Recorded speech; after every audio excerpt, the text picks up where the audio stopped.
Hi everyone, welcome to Minding Your Mind Part 2 with Roscommon Sports Partnership, delivered by myself, Laura Tully, Registered General Nurse and the Movement and Motivation Mentor. This is the Part 2 of the Minding Your Mind series. In Part 1 video, we explored reasons why we feel stressed or anxious, the effect that can have on your body, and we talked about how we might maintain our mental and physical health during the pandemic. We explored the ways to well-being, and I know that a lot of you have found that really useful. Thank you for your feedback and comments. It was especially nice to have some private messages from you. I know that you benefited from the section on sleep and how to improve your sleep at this time. So maybe if you haven't already looked at that video, you want to visit it before you continue with this presentation today. But if you haven't and you want to just work your way through today's presentation, it will all still make sense, don't worry. Please bear in mind that any of the recommendations and tips that I'm sharing with you are simply suggestions. We're not living in a normal world, and these are certainly not normal times. So don't feel overwhelmed or burdened by the suggestions that are made. What you can do is take it at your own pace, and when you feel the time is right, you can make some simple swaps or start doing a new practice which would benefit your health and well-being. Try to see this time of adversity as an opportunity. Change your mindset around this whole situation. And maybe you could say that now you finally have the time to make a change that will improve your health, both physically and mentally. Today's topics are going to focus primarily on how you can mind your mind, but they'll definitely benefit all aspects of your health and well-being. So important today to just give you an outline of our presentation, going to take you through each of these stages, these components of a healthy mind and healthy body. We're going to pay particular attention later on to achieving a good work-life balance. That's an area you've asked for further information on, as many of you are coping with changed work situations.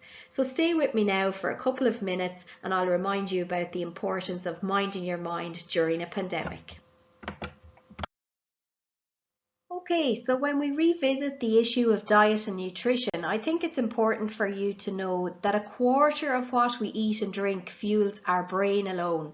So what we eat and drink have a huge impact on our ability to think clearly, to stay positive and not get caught up in negative thoughts. Our food affects our energy levels, emotional intelligence, and pretty much everything. Remember that healthy eating is especially important to keep your immune system in top condition at the moment. When we talk about optimizing our diet and nutrition in terms of a pandemic, we need to take it in the context of the current guidelines.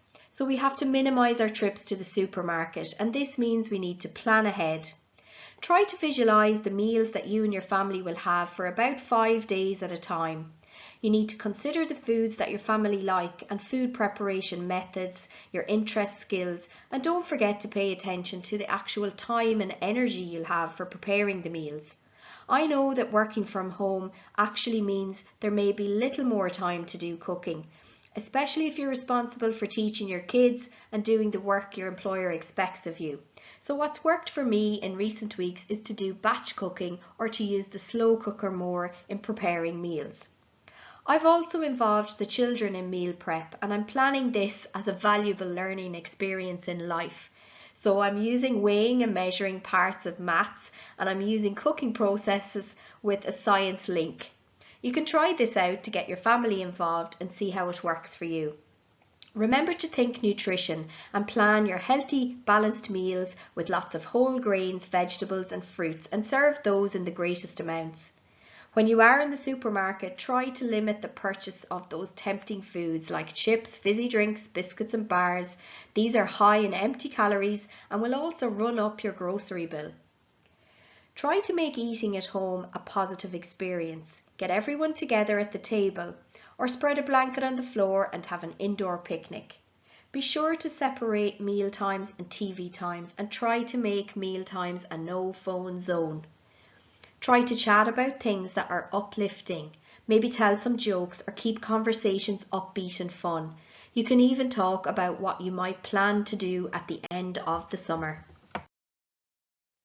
So we all know it's really important to have exercise every day that we can for physical and mental health. From today, we're allowed to exercise up to 5 kilometres from our homes.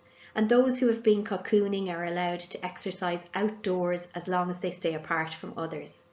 I'm hoping this little relaxation of our stringent measures will allow you to feel that you have some extra freedom.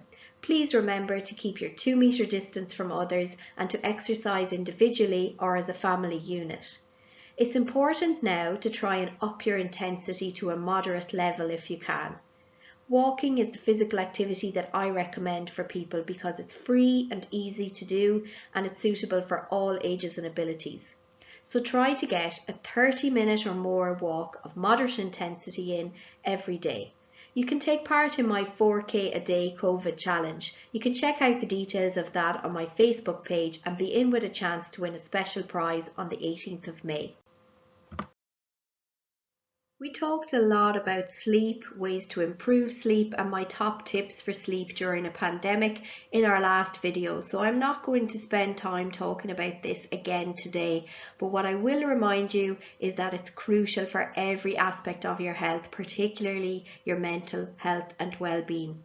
So try to prioritize your sleep going forward and check out the Minding Your Mind Part 1 video for all of the ways to do that. In our last video, we also focused on the importance of meditation and mindfulness for well-being and mental health. So important today to just remind you of the importance of taking some time to pause. During that pause in your day, take time to be in the moment. Take some deep breaths, feel your feet firmly on the ground and just take notice.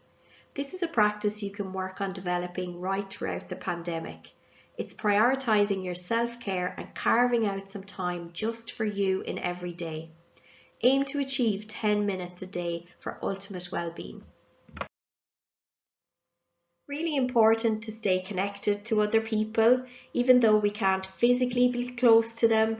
I think we're getting used now to using our technology and telephone to connect with people.